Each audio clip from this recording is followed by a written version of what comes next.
L'image de la semaine vous est proposée par Enedis, gestionnaire du réseau de distribution d'électricité.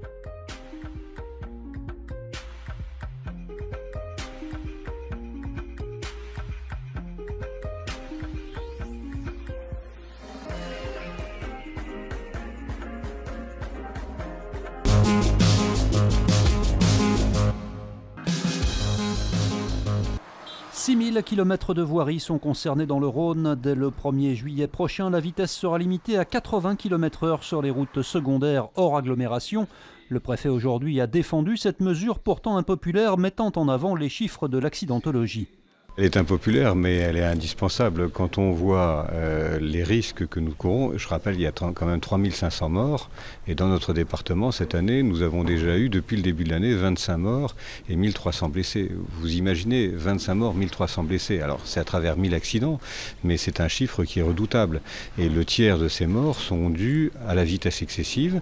Donc, ça veut dire qu'il faut que nous puissions réagir par cet aspect-là. Le président du conseil départemental, lui, a sorti sa calculette. Le changement des panneaux de 90 à 80 aura un coût. Quant à l'efficacité de la mesure, il est sceptique. Objectivement, quand on regarde les dossiers d'accidents pour excès de vitesse, moi je les vois tous un par un, c'est jamais des accidents pour 80 et 90. C'est des accidents pour des vitesses excessives, abyssales. C'est un coût aussi important pour le département. L'ensemble de cette opération pour le département, on l'a à peu près chiffré à 30 000 €. L'État nous a dit qu'elle allait rembourser une partie, on verra. Bon voilà, ça sera fait dès lundi. Enfin, la préfecture a affirmé que le nombre de contrôles radars n'augmenterait pas pour autant. On vient d'apprendre qu'une enquête préliminaire a été ouverte par le parquet suite à la plainte déposée par des élus républicains lyonnais. Ces derniers soupçonnent la ville et la métropole de Lyon d'avoir mis à disposition leurs moyens lors de la campagne présidentielle d'Emmanuel Macron. L'enquête a été confiée à la police judiciaire. Il va enfin sortir de terre. Le futur lycée Brossolette de Villeurbanne devrait ouvrir à la rentrée 2021 sur un terrain adjacent à l'établissement actuel. La démolition de ce dernier aurait dû commencer en 2016, mais des différends financiers entre la région, la ville de Villeurbanne et la métropole ont retardé le projet. La métropole faisait un peu un jeu de blocage. On a réussi à en sortir. Au moment où on en sort, on laisse tout ça de côté. Et on est surtout très content d'avancer en commun. On va mettre 35 millions d'euros, donc c'est un investissement considérable.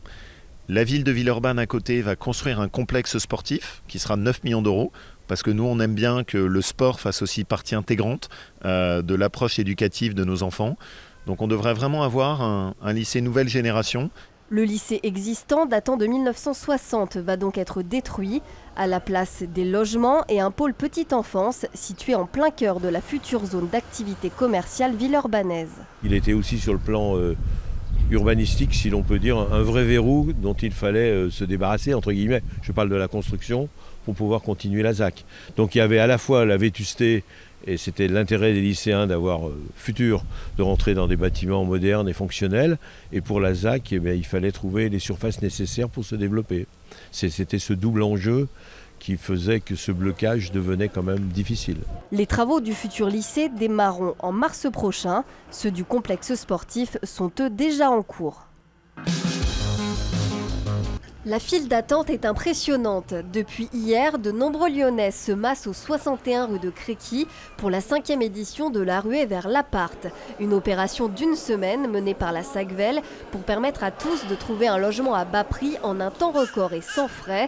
L'opérateur immobilier ne demande ni garant ni dépôt de garantie. L'idée, c'est que dans la même journée, le client arrive, soit reçu par un commercial, aille faire sa visite et vienne donner son dossier. Évidemment, l'idée, c'est de répondre à un besoin et de proposer aux Lyonnais des logements où il y a un moment où il y a une forte demande, où les Lyonnais arrivent et vont emménager, et du coup de pouvoir permettre à tout le monde de se loger dans Lyon Intramuros.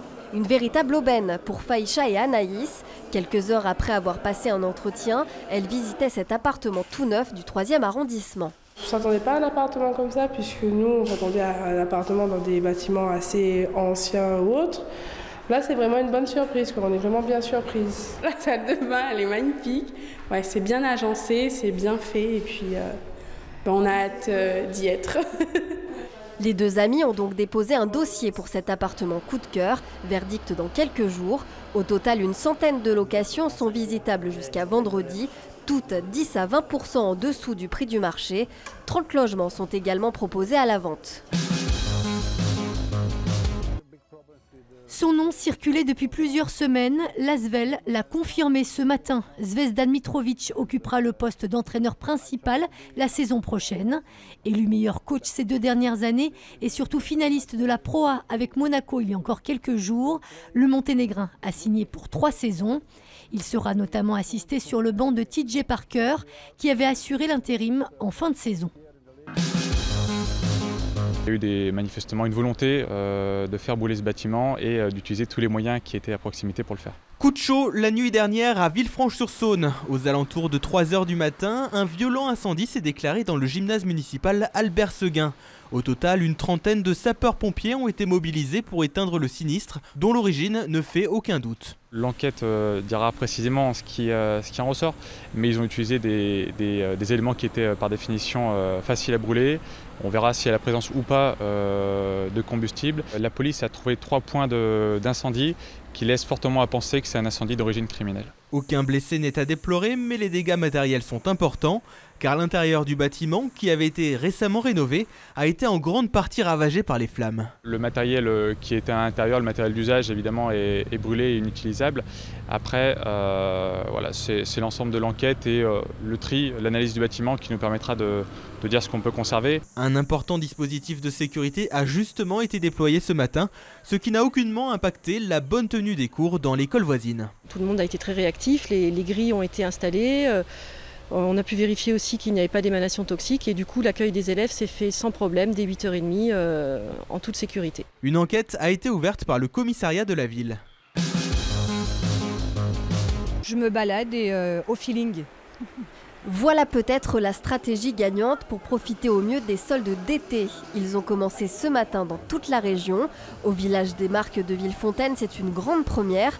La outlet qui accueille des enseignes haut de gamme a ouvert il y a seulement un mois et a déjà accueilli 750 000 visiteurs. Cette période de bas prix devrait attirer encore plus de monde. C'est évidemment un gros coup de booster, d'autant que nous serons ouverts les 2 premiers week-ends, les 2 premiers dimanches de ces soldes, donc le dimanche 1er juillet et le dimanche 8 juillet, pour permettre évidemment à tout le monde et à toute la région Auvergne-Rhône-Alpes et même plus loin de pouvoir venir profiter des magasins. Et si le concept du lieu est de proposer des rabais toute l'année, il faut s'attendre donc à des tarifs encore plus avantageux.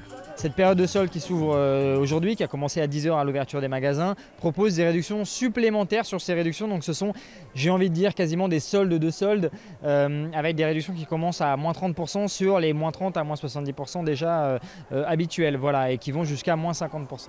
Des articles à prix cassé qui ont déjà trouvé preneur en cette première matinée. Tout ce qui est vêtements, il y a quand même, en plus de la démarque, il y a des soldes assez intéressantes. Ça fait de super offres, elle a eu une super robe à 60 € au lieu de 200 €, du coup, non franchement c'est super bien. Premier jour, pas beaucoup de monde, ça va bien. Je pense que j'en ai fait une bonne stratégie aujourd'hui. Ce week-end ça va être peut-être plus dur.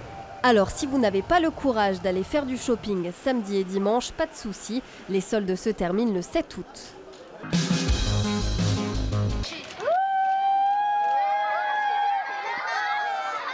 L'hommage de Limonest à Alia et Lina, ces 2 fillettes retrouvées mortes il y a près de 3 semaines dans leur chambre, située dans la caserne de gendarmerie. Hier, ils étaient près de 200 à participer à une marche blanche organisée par l'association des parents d'élèves.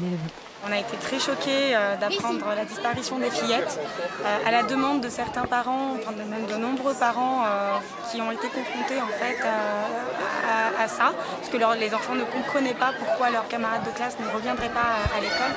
On a décidé effectivement de mettre en place une marche blanche en accord avec la famille des fillettes décédées, en accord avec la gendarmerie et la mairie. On sait que les obsèques ont eu lieu à plus de 500 km. Et malheureusement, ça a privé les familles, les petits copains de classe d'un moment de recueil tous ensemble. Donc l'idée ce soir, c'est de se retrouver. Enfants, élus, habitants, tous ont marché de l'école où étaient scolarisées les 2 sœurs à la gendarmerie, le lieu du drame. C'est d'ailleurs ici qu'ont été déposées 200 roses blanches. Nos habitants ont été traumatisés par ce drame et c'est l'occasion aussi d'apporter notre sympathie et notre compassion à la famille. On a offert des bracelets à chaque enfant et chaque adulte qui le souhaitait, pour également avoir un souvenir.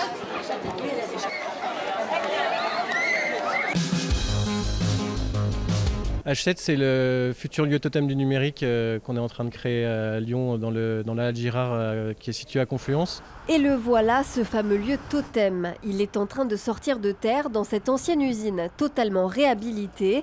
40 startups doivent intégrer l'endroit pour créer un immense pôle d'innovation par le numérique. L'objectif, les connecter au monde de l'économie réelle et aux enjeux de société. On est un lieu qui fédère un écosystème qui va permettre à l'existant de maturer.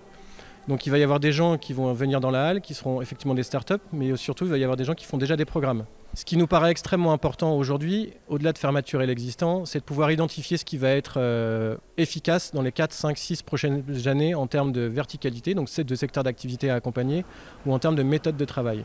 Parmi les futurs pensionnaires des lieux, Lyon French Tech, l'association qui permet chaque année à de nombreuses startups d'émerger, viendra apporter son expertise en matière de numérique. L'objectif de Lyon French Tech, c'est d'être au service de l'écosystème. Donc là, c'est une grande auberge espagnole.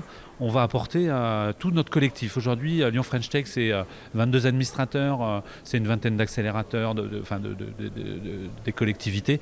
Donc ce collectif, on vient le mettre au service de ce lieu. Un lieu de 5000 m² qui comprendra donc un espace de travail avec open space et bureaux fermés. On y trouvera aussi une salle dédiée à l'événementiel et un food court accessible au grand public. Ouverture prévue en avril prochain. La Cité internationale de la gastronomie de Lyon s'engage sur les thématiques de santé et de bien-être, valorise l'art de vivre, révèle les savoir-faire et la richesse des terroirs.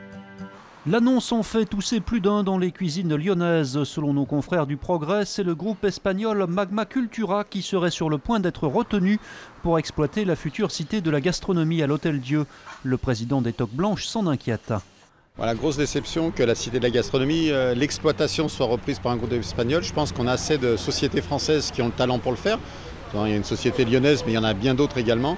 Donc je trouve que c'est dommage. Également, on avait choisi une société anglaise pour la mise en scène. Ils ont travaillé sur la cité du vin à Bordeaux. Je suis allé visiter la semaine dernière et c'est également une très grosse déception pour moi parce que je trouve qu'il n'y a pas de contenu dedans et ça me fait très peur. La métropole de son côté rappelle qu'il s'agit d'une délégation de service public et que le candidat espagnol ne manque pas de référence.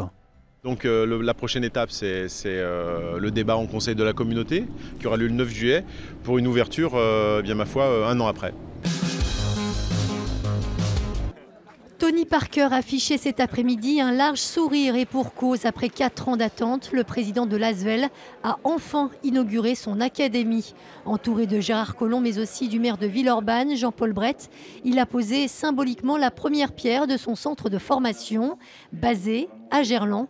Outre son académie, le site accueillera un centre d'entraînement, une école d'arbitrage et des logements étudiants. L'objectif pour Tipeee est d'en faire un centre de référence mondial, rien que ça. Les premiers élèves sont attendus en septembre prochain.